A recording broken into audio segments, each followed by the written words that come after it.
the statuesque quarterback like Tom Brady, like we saw with Peyton Manning, like we saw with Drew Brees, it seems to me that those guys are becoming relics. That the guys, they're morphing away from those guys. And I'm not saying the guy have to be you, but a guy has to have like Patrick Mahomes. Right. Guy have to have somewhat like a Josh, guys that can have mobility. Yeah, a little Josh Allen. Yeah.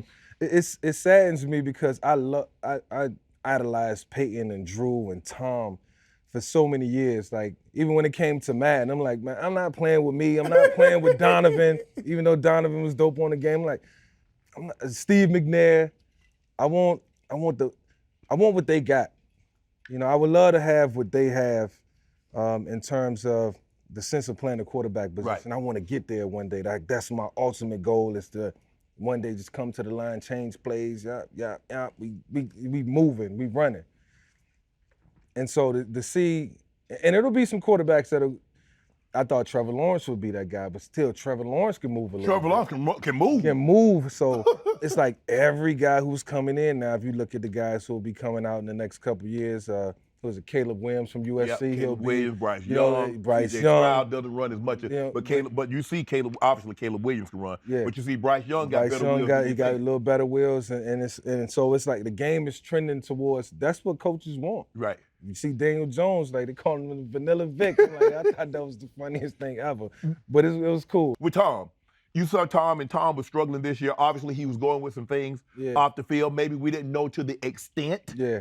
But I think we all surmised when he left for 11 days in training camp. You and I both have been to training camp. Unless there's a death in the family or some medical emergency, they're not allowing you to take time off. You're not getting 11 days. You might get a day. You're not getting 11 days. So we knew something was going on, maybe not to the extent in which it came to fruition that he ended up later getting a divorce. And I know I'm sorry to hear that. Hopefully everything is going well in his life now. Yeah.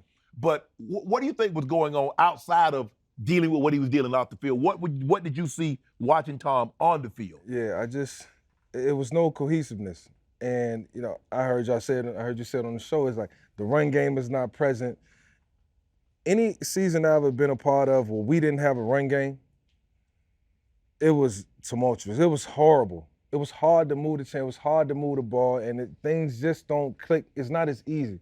People underestimate the play action game. Yes, Tom is huge. And when them backers not stepping up or peeking off the play action because they not worried about the run. Right. Then now they're in your throw. Now there's no lanes and it gets harder. So I always felt like Tom was at his best when he had guys like James White. Even, you know, he could dump it off to him and it's extension of the passing game. But, you know, I see them turning the corner and turning the page, and I also think Bruce Arians' influence. I love Brian Leftwich. I love Brian and what he's brought to the table. But I also, you know, Bruce Arians is like Andy Reid, you know, an overseer. You always need an over, and when we think we got all the answers as players, and we think we great, and sometimes we don't.